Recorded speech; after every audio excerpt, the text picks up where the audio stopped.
Shalom bien-aimés, j'espère que vous allez bien. Moi, je vais très bien par la grâce de Dieu. Grande est ma joie de nous retrouver encore ce matin sur votre émission Dévotion matinale. Je suis votre humble serviteur, Gutenberg Amoussoablo. Bien-aimé, peu importe ce que tu as comme argent sur ton compte bancaire, peu importe ce que tu fais comme affaire, peu importe ton rang social, cela ne peut pas te donner droit au salut. Le salut ne s'achète pas. Le salut, nous l'avons gratuitement en Christ Jésus. Il y a une histoire dont j'aimerais quand même nous parler aujourd'hui. Il s'agit d'un jeune homme dans la Bible. Le thème de mon message est intitulé « Le trou d'une aiguille ». Alléluia. Allons dans les Saintes Écritures, dans Matthieu chapitre 19, à partir du verset 16. « Et voici un homme s'approcha et dit à Jésus, « Maître, que dois-je faire de bon pour avoir la vie éternelle ?» Il lui répondit, « Pourquoi m'interroges-tu sur ce qui est bon? Un seul est le bon. Si tu veux entrer dans la vie, observe les commandements. Lesquels lui dit-il? Et Jésus répondit, « Tu ne tueras point, tu ne commettras point d'adultère, tu ne déroberas point, tu ne diras point de faux témoignages. Honore ton père et ta mère, et tu aimeras ton prochain comme toi-même. » Le jeune homme lui dit, « J'ai observé toutes ces choses. Que me manque-t-il encore? » Et Jésus lui dit, « Si tu veux être parfait, va, vends ce que tu possèdes, donne-le aux pauvres, et tu auras un trésor dans le ciel. Puis viens et suis-moi. » Alors, après avoir entendu ces paroles, le jeune homme s'en alla tout triste, car il avait de grands biens. Jésus dit à ses disciples, « Je vous le dis en vérité, un riche entrera difficilement dans le royaume des cieux. Je vous le dis encore, il est plus facile à un chameau de passer par le trou d'une aiguille qu'à un riche d'entrer dans le royaume de Dieu. » Amen. Lorsque Jésus parle de trou d'une aiguille, vous savez, trou d'une aiguille, c'est le nom d'une porte à Jérusalem, en Israël.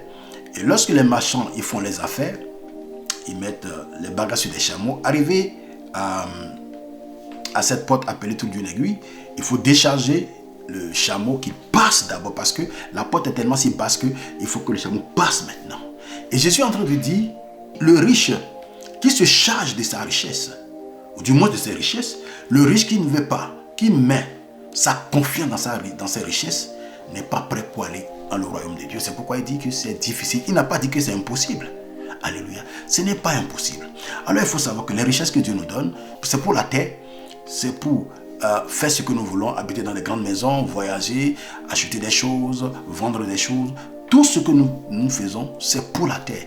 Ces choses périssables ne peuvent pas rentrer dans le royaume de Dieu. Alors donc ne te confie pas dans tes richesses incertaines et ne pense pas que ce que tu as, l'argent que tu as, demain quand tu vas mourir, on va te faire une demande ou bien on va faire une demande de messe pour toi et tu iras au ciel. Personne ne peut corrompre Dieu. Alléluia.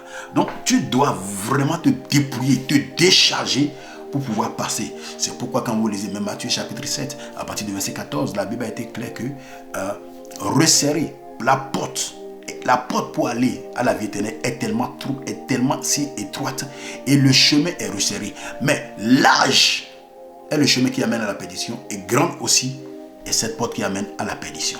Alors je vais t'inviter ce matin à ne pas te confier à des richesses incertaines, à des richesses périssables de la terre, mais que tu vraiment fasses la paix avec le Seigneur Jésus-Christ, le seul nom qui nous a été donné pour être sauvés.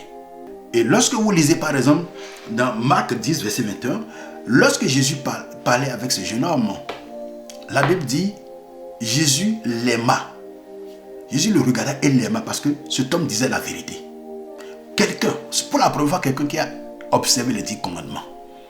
Mais il ne voulait pas se détourner de ses richesses. Tout ce que Jésus lui disait, c'était quoi? Ne te confie pas dans tes richesses, donne-les, partage avec ceux qui n'en ont pas. Maintenant, viens, suis-moi. Ça veut dire quoi? Accepte-moi, suis mes commandements, suis mes enseignements. Alléluia. Alors je vais prier pour toi ce matin. Peut-être que tu as du mal à te détacher. Dieu n'est pas contre la richesse. Abraham était riche. Salomon, n'en parlons pas. David, Isaac est devenu fort riche.